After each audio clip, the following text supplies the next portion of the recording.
Hi, I'm here to tell you some stories about software and some things that you can learn about software from beer. I'm Davis, and you can find me or know me from these places around the internet.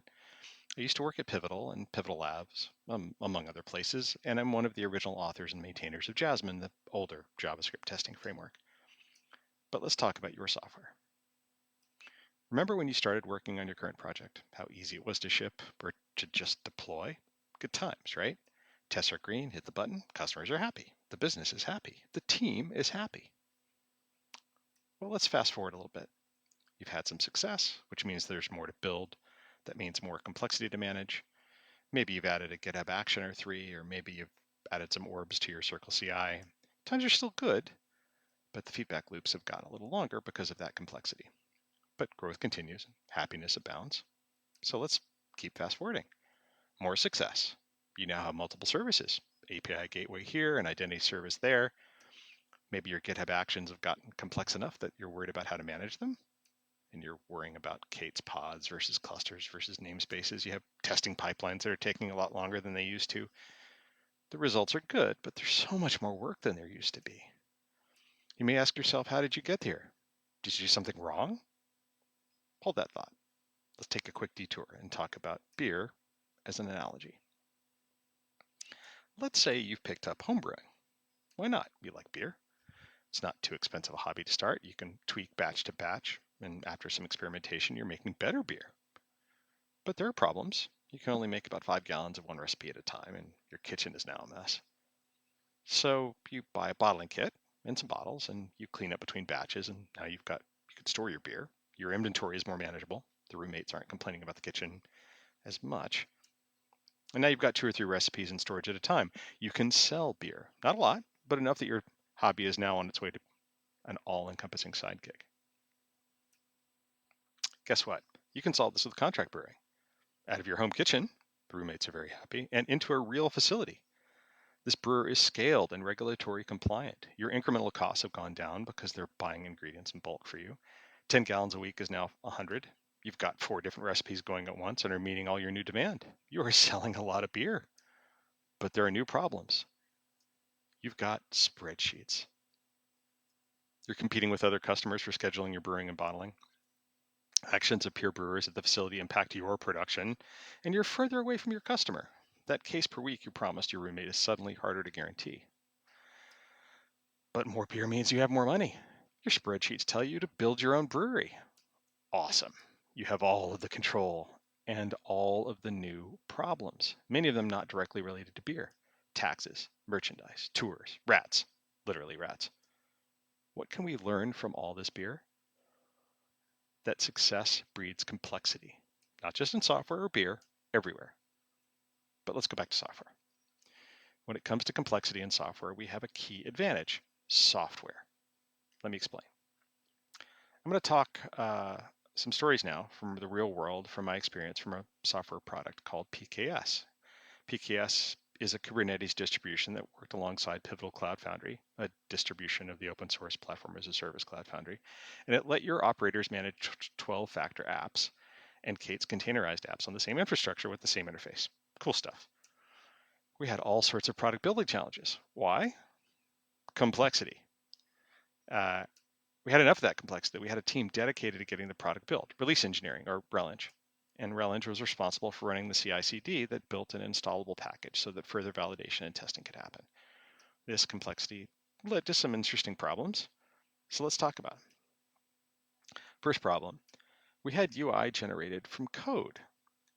PCF services like PKS presented a web-based UI for operators to create and manage clusters. Makes sense. And so PCF provided an SDK, and that took in YAML that generated consistent looking web forms and acting web forms for this UI. Sounds fine. But we ran into problems because we generated this YAML for PKS from code.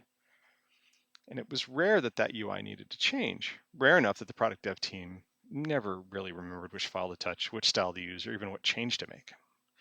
And there were no tests for this code. So quite often when the product dev team updated the YAML generating code, it led to breakages in CI, which made this RELeng's problem. It slowed everything down. There was a lot of it works on my machine, yet CI would fail. And when that happened, we couldn't ship the product. So how did we solve it? We solved it with little user-centered design. We did user interviews and testing of solutions with the product developers. We found out how they worked and where their pain was when touching that YAML generating code, and we built and shipped an entirely new design. We extracted the core YAML that never needed to change into base files that nobody ever needed to touch. We put the parts that did change occasionally in obviously named directories and YAML files full of comments. We wrote scripts to compose all these into the YAML we needed, and then we invoked the UI generator. Then we wrote some lightweight tests to validate the expected results. We deleted the YAML generating code. It was unnecessary complexity, so we removed it. To paraphrase Kent Beck, we made the hard changes easy so that devs could make the easy changes. Some win. Great, what's next? Let's talk about adding new infrastructure to PKS.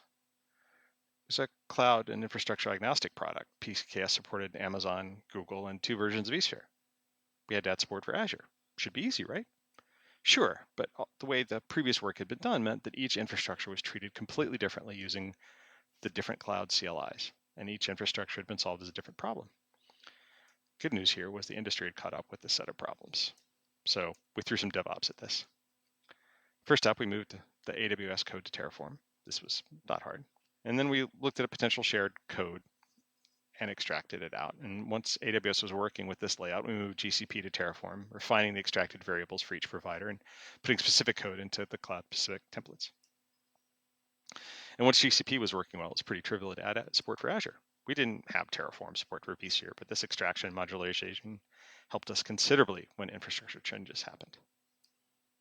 What's our next complexity we have to deal with? Pipeline management. PKS was a pretty complex product in terms of how and where it could be installed and managed and configured. There were 4 versions, one for each of the last 3 Kubernetes versions, plus the next one under development. There were 5 different infrastructures, just talked about those. 2 virtualized network stacks, open source one, and there was a VMware competing product, and 3 sets of related products that customers could add. And then we could install fresh or do an upgrade and there were 4 different upgrade scenarios. It was a sparse matrix, but it was still a lot of pipelines. And during the 1-year lifetime of a version being out in the world, a change would require somewhere between 40 and 135 different successful pipelines to be green in order to accept any pull request. This number of pipelines may as well have been infinite. The actual number was like 350 YAML files we had to manage. During a version's lifetime, these files needed to change. Often, we'd add new variables, we'd add new products, we'd temporarily remove pipeline steps, add new ones. Lots of maintenance that was managed mostly by copying and pasting. This was error-prone and not scalable at all. So what do? We dry up that YAML. We composed each individual pipeline from reusable YAML partials. We put infrastructure-dependent values in their own files and version-specific values in theirs. Then we use YAML anchors and references to pour these data values into each pipeline. We test drove scripts to compose the pipeline files and manage creating new versions and archiving old ones. There were still 350 output files, but we no longer needed to touch them. Instead, any change meant touching 1 to 3 of those partials, and there were fewer failed pipelines due to fat fingers and poor editor inheritance. Next up, time. It's a lot of pipelines. How long did each take to run? Well, trick question, we only care about the longest one, right? And the longest one could be as long as 35 hours. You heard that right, 35 hours per pull request. It's not a feedback loop, that's a planetary orbit. So how do you speed this up? 1 step at a time. I'm going to talk about 2 key steps that had huge impacts. Okay, part 1, environment pools. First step for any pipeline was getting the infrastructure needed from the cloud and installing Cloud Foundry. We needed 20 to 30 virtual machines out of the cloud in order to install PCF. And this could take anywhere from 1 to 3 hours depending on the infrastructure. So we solved this with the concept of an environment pool. We took the allocation and installation steps out of the product CI/CD pipelines and ran new pipelines completely separately and in parallel. So when an environment was created, it was placed in a pool of the same configuration. And we had multiple pools, each based on different cloud configuration versions, resource size, et cetera. And we managed the count of environments in each pool separately based on product needs at the time. Then any individual CI/CD pipeline could just pick up an environment from the pool, and that step only took a couple of minutes, install PKS, and then run all those steps. So we couldn't eliminate that time. It took to make an environment, that 1 to 3 hours. But we could take the creation steps out of any one CI/CD pipeline and reduce the time to get a pipeline started down to nearly zero. One bottleneck down, what's next? Parallelization. Our CI pipelines were all long straight lines, multiple serial steps to get green. And when we dug into why, we found out that each one of these steps created its own Kubernetes cluster, which was a key function of PKS, had to test it, did some work, and then deleted that cluster. And the various development teams worked in isolation and had duplicated this work.